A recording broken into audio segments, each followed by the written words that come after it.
এক যুদ্ধে গেছেন নবীজি, যুদ্ধের নাম গজওয়াতুল মুরাইসি, আরেক নাম বনুল মুস্তালিক। যুদ্ধ থেকে ফেরত আসার সময় রাতে এক জায়গায় তাবু গাড়ছেন, বিশ্রাম নিবেন।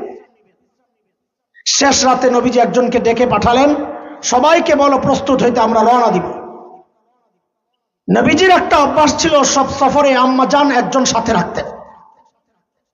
শুধুমাত্র মক্কা বিজয়ের যেই সফর ছিল তখন 2 জন ছিলেন, বিদায় হজের যেই সফর ছিল তখন সবাই ছিলেন। এই যুদ্ধে নবীজির সঙ্গী ছিলেন আম্মা জান আয়েশা। তো আম্মা জান বলেন, আমিও গেলাম প্রস্তুত হওয়ার জন্য, ওযু ইস্তেনজা সারার জন্য। শেষ কইরা যখন তাবুর কাছে আসছি, গলায় হাত দিয়া দেখি, হায় আমার গলায় তো একটা হার ছিল, হারটা তো পড়ে গেছে, হারটা নাই। বলে আমি এই ঝামেলার মধ্যে আবার গেছি হার তালাশ করতে। দেখেন, দিল কান খুললে একটা কথা শোনেন, যেহেতু আমাদের মায়েদের ব্যাপার, সর্বোচ্চ সম্মান আর সর্বোচ্চ ভালোবাসা সহ তাদের প্রসঙ্গ বলা, একটু ফাঁক ফুক না রাখা, যাই ফাঁক দিয়া শত্রু ঢুকতে পারে মায়েদের প্রসঙ্গ বলার সময়। এখানে একটা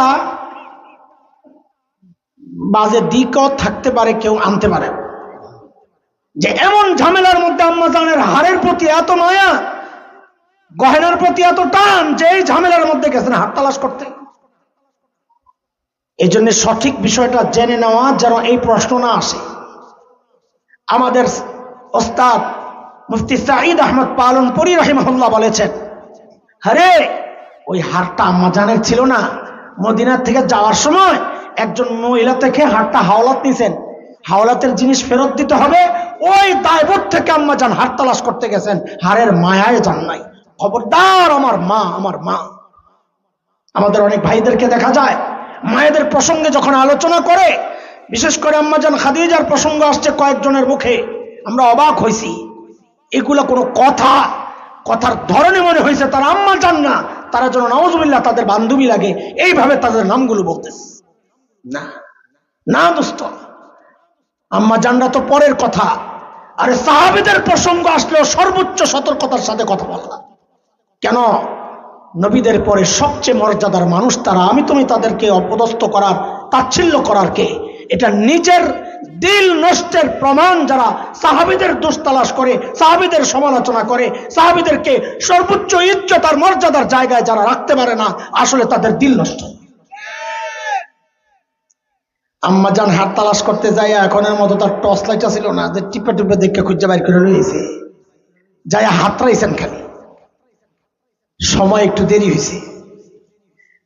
তালাশ তালাশ কইরা যখন তাবুর কাছে আসছে, ঘায়ে আসমান থেকে বসছে, এসে দেখেন যে নবীজি পুরা কাফেলা নিয়ে রওনা দিয়া এলাকা ছেড়ে চলে গেছেন। গোটা এলাকা শুনশান, নীরবতা, কেউ নাই। কি একটা অবস্থা! আম্মা জান বসে রয়েছেন, একটু পরে ঘুমায়া গেছেন, ক্লান্ত ছিল সফর। নবীজির আরেকটা অভ্যাস ছিল, সুন্নাহ, এটা সুন্নাহ।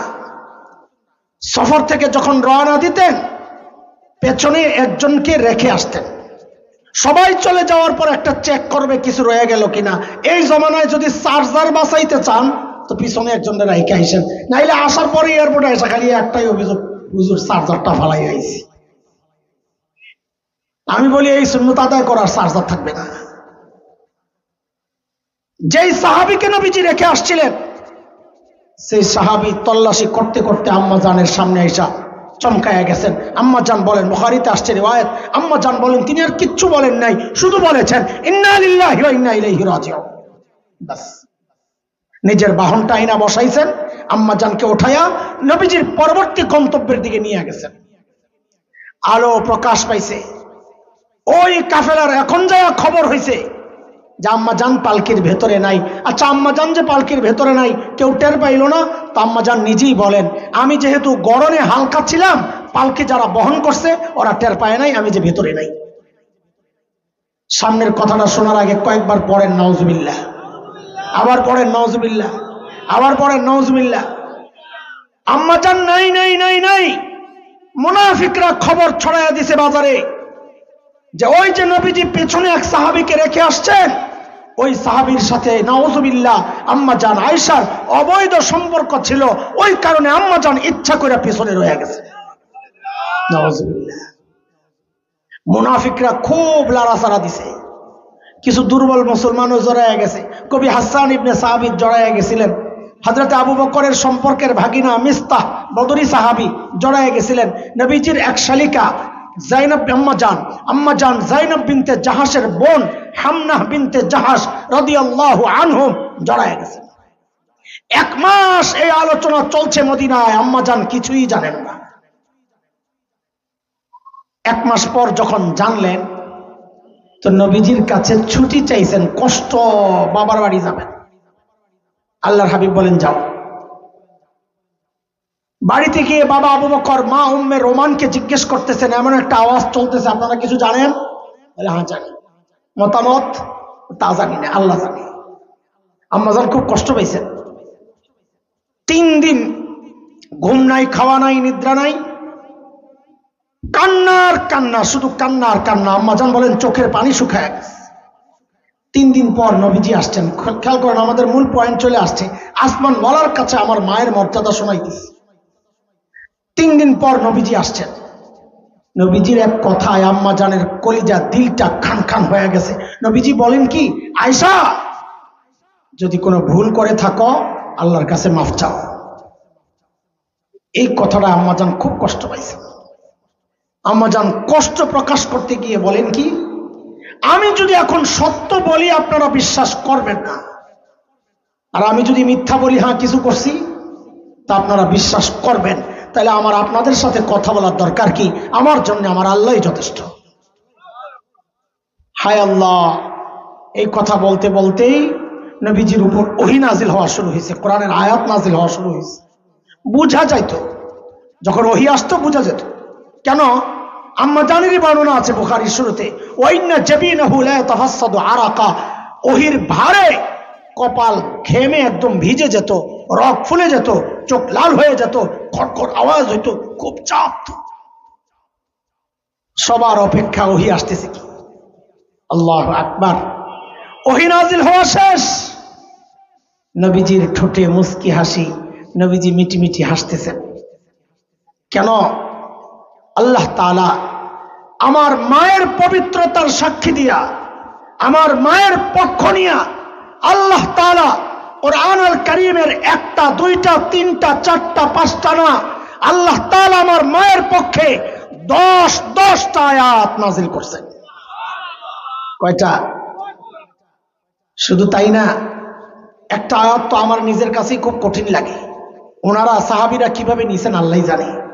আল্লাহ তাআলা নিয়মিত সাহাবীদেরকে ধমকাইতেছিলেন।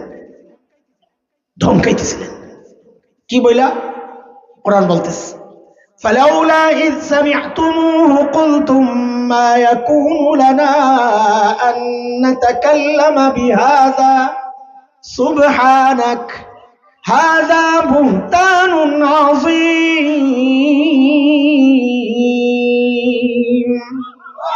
আই তোমরা যখন এই কথাগুলো শুনলা, কেন বললা না এই বিষয়ে আমাদের কথা বলা উচিত না? কেন বললা না আল্লাহ পবিত্র, আল্লাহর নবী পবিত্র, নবীর স্ত্রী পবিত্র? কেন বললা না এটা মারাত্মক অপবাদ? কেন বললা না? আল্লাহ কাদেরকে ধমকাইতেছেন? কার পক্ষ নিয়ে? আম্মা জান আয়েশার পক্ষ নিয়ে। আমার মায়ের মর্যাদা আল্লাহর কাছে। দেখেন, আমি একটা বিশেষ কথা বলার জন্য এদিকে ঘুরতেছি। আগে আপনাদের ব্রেন তৈরি করতেছি, দিল তৈরি করতেছি কথাটা বলার জন্য, যেন পাত্রে রাখলে ঠিক মতো নেন জিনিসটা। আম্মা জানের দাম আমি যদি বসে বসে বলি সারা রাত শেষ করা যাবে না। শেষ একটা কথা বলি, শুধু 3টা বিষয় নিয়ে আম্মা জান খুব গর্ব করতেন। বুখারীর শেষ দিকে আসছে, মানে কিতাবের শেষ দিকে না, নবী আলাইহিস সালামের মৃত্যুর যে কথাগুলো যে অধ্যায়ে ওখানে আসছে।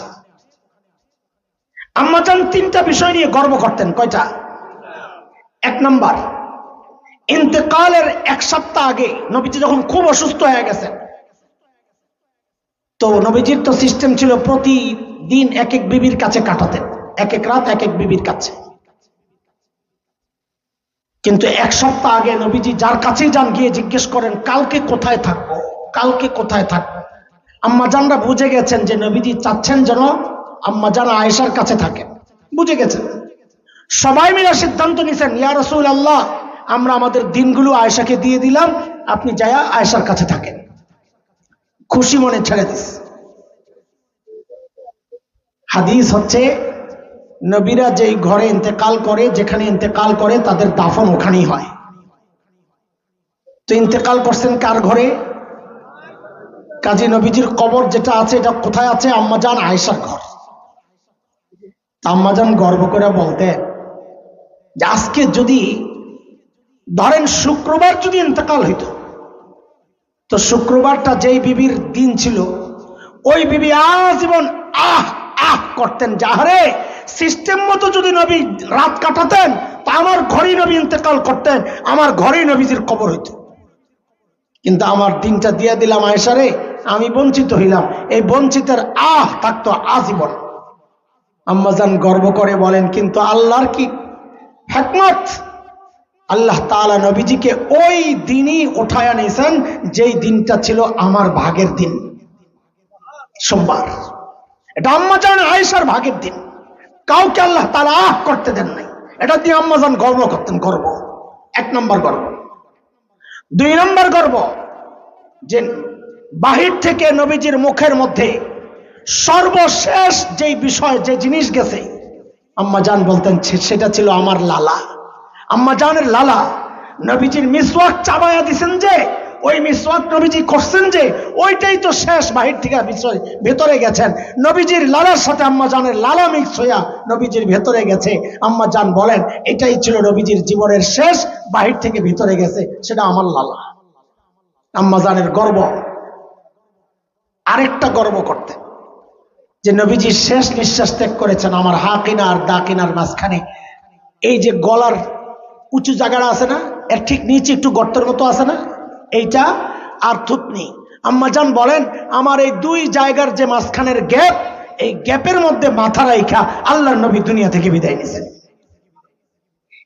এই লেভেলের যেই মানুষ, আপনাদের কি মনে হয় এই মানুষ কি কোনোদিন গুনাহ করছে? কথা বলেন।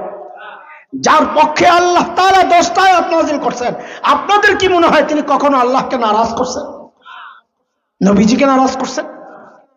নারাজ করলে নবীজির সবচেয়ে প্রিয় মানুষটা হইতে পারতেন না। কথা ঠিক কিনা? সেই মানুষটা তাকওয়া বলতে কি বুঝছে শুনে, আগে লেভেলটা বুঝাইলাম। আমি আপনি তাকওয়া বলতে কি বুঝি? আমরা তাকওয়া বলতে বুঝি গুনাহ ছেড়ে দেওয়া। মুত্তাকি মানে যে মানুষ গুনাহ করে না তাকে আমরা মুত্তাকি মনে করি। আর তারা কি মনে করছে? তো শোনেন দোস্ত, আমার মায়েরা শোনেন, মায়েদের শোনার ব্যবস্থা আছে নি? আশা ভাই উপরে মাইক আছে, আমার মায়েরাও শোনেন। আম্মাজান আয়েশা তাহাজ্জুদে দাঁড়াইছেন, তাহাজ্জুদে আয়াত একটা চলে আসছে তিলাওয়াত করতে করতে, কি وَبَدَا لَهُم مِّنَ اللَّهِ مَا لَمْ يَكُونُوا يَحْتَسِبُونَ। এই আয়াত আম্মাজান তিলাওয়াত করতেছেন আর কাঁদতেছেন নামাজের মধ্যে দাঁড়ায় দাঁড়ায়। কখনো অর্ধেক তিলাওয়াত করেন, ঢুকরে কেঁদে ওঠেন, আবার শুরু করেন, আবার কান্না করেন, আবার শুরু করেন, আবার কান্না করেন। রাত শেষ হয়ে গেছে, আয়াতটা শেষ করতে পারছেন না, নামাজও শেষ করতে পারছেন না, রাত শেষ হয়ে যাচ্ছে। আম্মাজান দাঁড়ায় দাঁড়ায় কান্না করছেন তো করছেন, করছেন তো করছেন। কি আছে আয়াতে? আম্মাজান এইভাবে কান্না করতেছেন, কি আছে? আমার আপনার জন্য কিছুই নাই। আমি নিজেই তো চিন্তা করি, কত, আমি যেহেতু হাফেজ, কত হাজার শতবার আমার সামনে দিয়ে এই আয়াত আসছে গেছে, কোনো পরিবর্তন কখনো হয়েছে বলে আমার মনে পড়ে না। হ্যাঁ, এই গল্প পড়ার পর থেকে এই আয়াত দেখলে ডর লাগে। কেন কান্না করেছেন আম্মাজান? কি আছে এই আয়াতে? আল্লাহ তাআলা বলতেছেন ওয়াবাদা লাহুম মিনাল্লাহ, হাসরের মাঠে আল্লাহর পক্ষ থেকে কারো কারো এমন পরিচয় প্রকাশ পাওয়া যাবে মা লাম ইয়াকুনু ইয়াহতাসিবুন, যার কল্পনাও সে দুনিয়াতে করে নাই। তো এই আয়াত পড়ে আম্মাজান কেন কান্না করতেছেন? আম্মাজান কান্না করতেছেন এই চিন্তায়, আহারে দুনিয়ায় তো আমার পরিচয় আমি আবু বকরের কন্যা, দুনিয়ায় তো আমার পরিচয় আমি নবীজির স্ত্রী। আহারে হাসরে ওইটা নিয়ে আবার দেখি যে আমার পরিচয় পাল্টাইয়া গেছে, যা আমি চিন্তাও করি না। যেহেতু আয়াতে আসছে আমার নি পরিচয় পাল্টাইয়া আমারও নিয়ে আল্লাহ আবার আসামির কাঠ গড়ায় অপরাধীদের সাথে নিয়ে দাঁড় করায় দেয়, হায় তখন আমার কি হবে? ওই চিন্তা আম্মাজান দাঁড়ায় দাঁড়ায় কান্না করতেছে। কোথায় আম্মাজান, কোথায় হাসান জানি? হ্যাঁ, আমি তো বটে, আপনাদেরকেও জিজ্ঞেস করি, কোনদিন কি এই চিন্তা করার সুযোগ আসছিল যাহারে আল্লাহর সামনে দিয়া যখন যাওয়া তো লাগবে নাকি? কথা বলেন, যাওয়া তো লাগবে। আমি যখন যাব, কোরআনে যেহেতু আসছে, আল্লাহ একটা কথা বলে, হুকুম দিয়ে কাউকে না কাউকে আটকাবেন। কি বলে? ওয়াকিফুহুম ইন্নাহুম মাসউলুন, ওরে আটকা, ওরে থামা, ওকে জিজ্ঞেস করতে হবে। হায়, এই ডাক যদি আমার বিরুদ্ধে চলে আসে, আপনাদের হালত জানি না। আমি মাঝে মাঝে নিজে খুব চিন্তা করি আর অস্থির হয়ে যাই যে হায়, আমি হাসান জামিল যাওয়ার সময় যদি আল্লাহ ডাক দিয়া থামায়া দেন, এটারে আটকা, ওকে জিজ্ঞেস করতে হবে ওর হায়াত কেমনে কাটছে, ওর যৌবন কেমনে কাটছে, যা জেনেছিল মেনেছিল কিনা, কামাইছে কেমনে, খরচ করছে কোথায়, ওকে জিজ্ঞেস করতে হবে। হায়, আমল নামা যদি খোলা হয় হিসাবের জন্য, তো দুর্গন্ধ ছাড়া বের হবে কি? দুর্গন্ধ ছাড়া বের হবে কি?